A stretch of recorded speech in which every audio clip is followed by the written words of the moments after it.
Greetings, and welcome to Arcana Analysis, where we invite you into the Velvet Room to unlock the secrets of the arcanum and the bonds they encompass. On this episode of Arcana Analysis, we'll be exploring the High Priestess, or simply the Priestess, as it's referred to within the Persona series. The Priestess bears the Roman numeral 2 and follows the Magician. When the Priestess appears in a reading, it often means that the time has come to trust our intuition and feelings. There are times when pure logic fails, and we must allow our inner voice to guide us. Spiritual powers may offer their help in times of need, and guidance can be found in the unconscious mind and the world of dreams. The Priestess also has a strong connection to femininity. It's not rare for it to bear overtones of sexuality or romance. The Priestess is seen as a distant and mysterious figure, someone who takes our attention and inspires intrigue. The priestesses we meet within the Persona series are women who come from places of nominal prestige. They outwardly appear proper and reserved, but as we peel back their layers, we find that they deviate from traditional feminine archetypes in unique and admirable ways.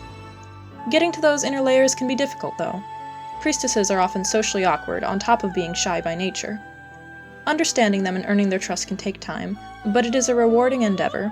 They are steadfast and caring friends, always looking to help the people in their lives, and seemingly holding an infinite well of earnest kindness within them. Priestesses tend to be core party members, and have been shown in many different roles. However, heavy access to support or healing abilities has always been a mainstay of their personas, reflecting their caring nature. Next, we will look at characters aligned under the Priestess Arcana. Spoilers for major plot events and social links will follow. In Persona 3, Fuuka Yamagishi bears the Priestess Arcana, and acts as a navigator for Cease. Fuuka is first introduced in the story as a girl who goes missing after being bullied by her classmates. When she is locked in Gekko-kan's gymnasium overnight, she becomes trapped in Tartarus. Unable to escape the labyrinth on her own, she wanders the tower for about 10 hours, which translates to a whole week in the real world. However, Fuuka is able to survive due to her latent perceptive persona abilities, which she awakens to whilst in Tartarus, and uses as a member of Cease not long after. Fuuka has an extremely shy and reserved nature, which, combined with her unwillingness to hold a grudge, made her an easy target for bullying. However, it's this same soft-spoken and caring nature that allows her to forgive Natsuki, save her life without a second thought, and ultimately become best friends with her. Fuuka's friendship with Natsuki becomes very precious to her, and when Natsuki transfers schools later in the game, she begins to wonder if there really is a way to stay connected to people despite distance or circumstance. With a bit of inspiration from her dear friend, Fuuka inevitably realizes that there's nothing new she needs to find. She will always be connected to the people she cares about due to the bonds between them, and with that resolution, her persona evolves into Juno. Fuuka's persona abilities are highly connected to emotion, unlike future navigators whose personas take a more technological angle. This is highly fitting, due to the Priestess cards dealing with intuition and hidden knowledge. The part of her persona she interacts with is even reminiscent of a crystal ball. Her original persona, Lucia, has bandages covering her eyes, with the crystal ball beneath her body having distinct markings that are reminiscent of an iris. This design conveys that Lucia's literal sight is limited, whereas her extrasensory perception is quite strong. Upon the evolution of her persona, we see the eye motif is played up quite a bit, with Juno being given a mask surrounded by eyes, as well as a pair of what seem to be detached wings, also covered in a multitude of eyes. This is likely to convey that Fuuka's eyes have been open to the truth about herself and her ability, fully understanding that her connection to the people she loves transcends the physical, that she will always be connected to them. Though the traits listed thus far play into the feminine archetypes fitting a traditional reading of the Priestess card, Fuuka also has prominent traits that run perpendicular to such stereotypes. This manifests in her prowess with technology and ineptitude with cooking. In Fuuka's social link, she strives to become a better cook, so that she can provide something to the members of SEAS as a thank you for all that they've done. She does slowly improve over the course of the link, but her efforts are a means to mask her true hobby, working with technology and machines.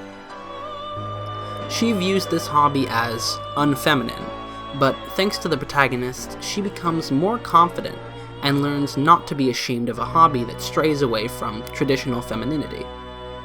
She becomes both a talented cook and a wizard with machines, occasionally helping with Aegis's repairs and greatly assisting Yukari by restoring the original video file of her father's final message on Akutsuki's laptop. Yukiko Amagi is a priestess of Persona 4, as well as the first victim to be saved from the TV world. Much of the conflict in Yukiko's life surrounds her obligation to her family's inn, and how she feels she is constantly being pushed into a predestined role. Her entire life is centered around the Amagi Inn, and from a young age, she was molded into the perfect successor. She is polished and intelligent, demure and beautiful, a seemingly ideal image of a traditional young woman. However, Yukiko is far from content with her role, inwardly wishing for an excuse to leave Inaba and the inn behind.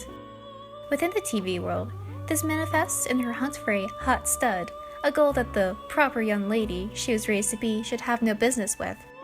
Her feelings of repression and captivity run so deeply that her shadow even takes the form of a caged bird.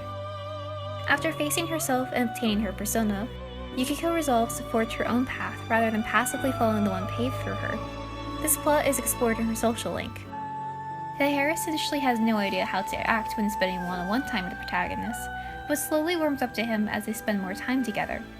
And what better activity to bond over than sampling this ideal maiden's home cooking?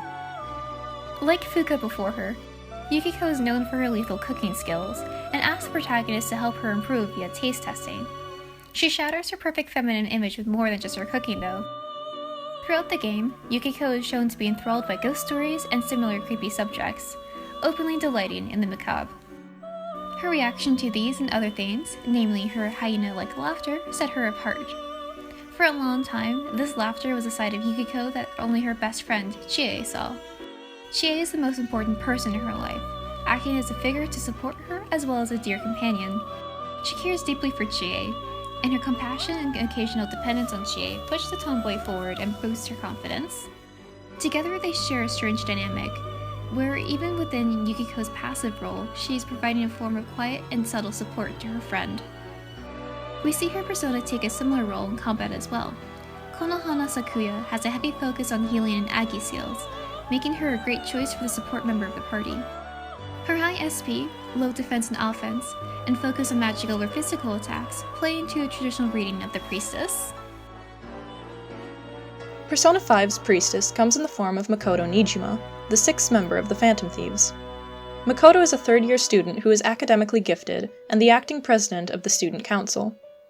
She is incredibly hardworking and responsible, going above and beyond to uphold the peace at Shujin Academy. However, her dedication and the weight of her responsibilities cause Makoto to come off as cold and unapproachable when she is first introduced.